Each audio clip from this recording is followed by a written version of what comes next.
We have heard a lot of important people with really shiny suits on tell us that radiation, when it goes into the ocean, dilutes. Well, I thought I would break it down for everybody, so let's look at how does radiation dilute. And I think we'll use a glass of milk as an example. And we took that glass of milk and we poured it into a 5-gallon bucket. The water might still be tainted a little bit, but it's probably not quite diluted yet.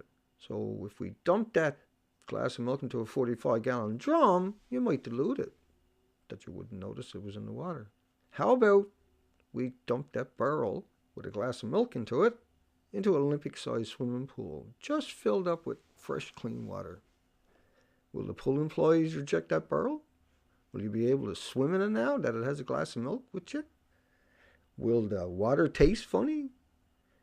Will the pool turn white? Will you have to change the water because of the milk in the water, or is it finally diluted? I say it's diluted.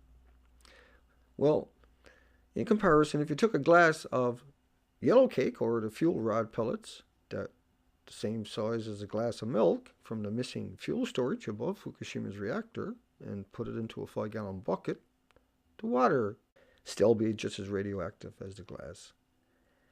And if you dumped it into a 45-gallon drum, the 45-gallon drum would be still just as radioactive as the original glass was.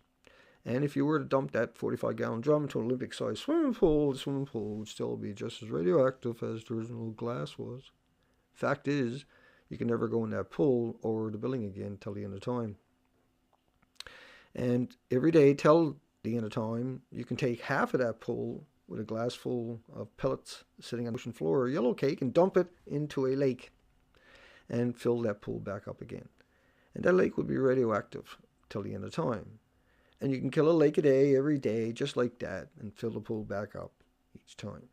But it doesn't stop there. Those lakes will now also pollute any other lake they pour into, and the birds and the beavers and the muskrats and the moose and the deer and the creatures that depend upon those networks of lakes and streams and shorelines. Habitat becomes sick from that radiation upstream. Sick from the radiation that the rain picked up from those bodies of water mixes with the clouds, and the clouds become radioactive. But if you go far, far downstream, way, way, way downstream, it might be diluted. As long as you don't ever dump more into that lake from the radioactive rainfalls. It's all so familiar. Don't worry about, by the time it gets here, it'll be like a banana. Or don't worry, it's like the background radiation of a rock.